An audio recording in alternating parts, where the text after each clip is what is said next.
تو وضو کا حکم شروع سے آ چکا تھا، تیمم کا حکم ابھی تک نہیں آیا تھا۔ صحابہ کرام فرماتے ہیں ہم نبی کریم صلی اللہ علیہ وسلم کے ساتھ ایک سفر میں تھے، اور جب بیدا نامی مقام پر پہنچے تو آپ صلی اللہ علیہ وسلم نے قافلے کو رکنے کا حکم دیا۔ قافلہ رکا اور پھر اعلان ہوا کہ چلو۔ کچھ دیر کے بعد جب چلنے لگے تو حضرت عائشہ رضی اللہ عنہ فرماتی ہیں کہ میں گھر سے چلتے ہوئے اپنی بہن حضرت اسماء رضی اللہ عنہا سے ہار مانگ کر لائی تھی، وہ میرے گلے میں تھا۔ تو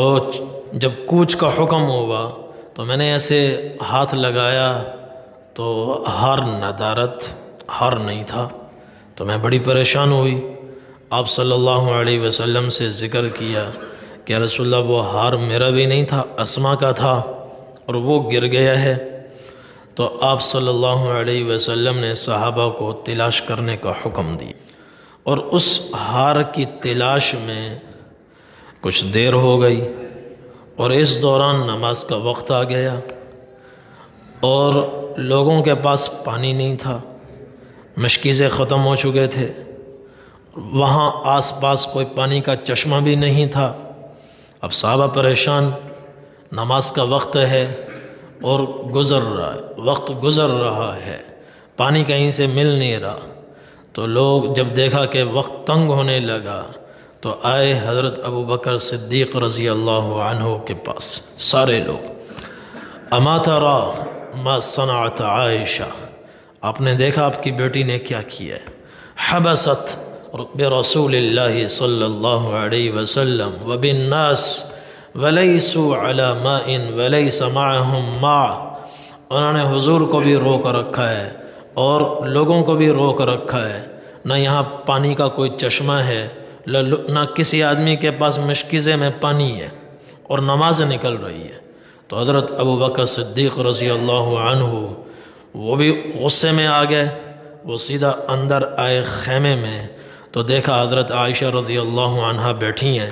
نبی کریم صلی اللہ علیہ وسلم آرام فرما ہیں اور آپ کا سر ان کی گود میں ہے، حضرت عائشہ رضی اللہ عنہ کی گود میں۔ تو حضرت عائشہ فرماتی ہیں اللہ ہی جانتا ہے اس دن ابو بکر صدیق، میرے والد ابو بکر صدیق رضی اللہ عنہ نے مجھے کیا کچھ کہا، اور میرے پہلو میں مجھے چونڈیاں مارنے لگے، اور میں ہل نہیں سکتی تھی، اس وجہ درد بہت ہو رہا تھا، ہل نہیں سکتی تھی کہ کہیں حضور کی آنکھ نہ کھل جائے، اور بیٹھے رہے اور مجھے سخت سست کہا، اور میں چپ چاپ سنتی رہی۔ تھوڑی دیر گزری، نبی کریم صلی اللہ علیہ وسلم بیدار ہوئے، جبرائیل علیہ السلام آسمان سے زمین پر اترے اور قرآن کی یہ آیت سنائی، وَإِن كُنتُمْ جُنُبًا فَاطَّهِّرُوا وَإِن كُنتُمْ مَرْضَىٰ أَوْ عَلَىٰ سَفَرٍ أَوْ جَاءَ أَحَدٌ مِّنكُم مِّنَ الْغَائِطِ أَوْ لَامَسْتُمُ النِّسَاءَ فَلَمْ تَجِدُوا مَاءً فَتَيَمَّمُوا صَعِيدًا طَيِّبًا فَامْسَحُوا بِوُجُوهِكُمْ وَأَيْدِيكُمْ مِنْهُ مَا يُرِيدُ اللَّهُ لِيَجْعَلَ عَلَيْكُمْ مِنْ حَرَجٍ وَلَكِنْ يُرِيدُ لِيُطَهِّرَكُمْ وَلِيُتِمَّ نِعْمَتَهُ عَلَيْكُمْ لَعَلَّكُمْ تَشْكُرُونَ۔ یہ آیت نازل ہوئی، آیت التیمم، کہ اگر پانی نہیں ہے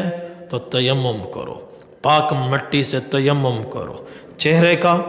اور بازوں کا تیمم کرو۔ اور یہ حکم اللہ نے اس لیے نازل فرمایا ہے کہ اللہ تمہیں تنگی میں ڈالنا نہیں چاہتے، اور اس لیے فرمایا ہے اللہ تمہیں ہر وقت پاک دیکھنا چاہتے ہیں، تم ہر وقت اللہ کو باوضو نظر آؤ۔ پانی ہے تو ٹھیک ہے، ورنہ تیمم کر کے ہر وقت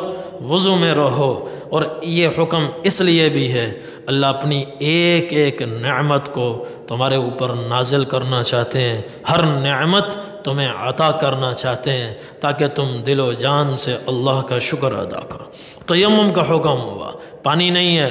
تو پورے لشکر نے منٹوں میں تیمم کیا، 1 منٹ میں تیمم کیا اور نماز ادا ہو گئی۔ حضرت اسید بن حضیر رضی اللہ عنہ کھڑے ہوئے اور انہوں نے کہا ما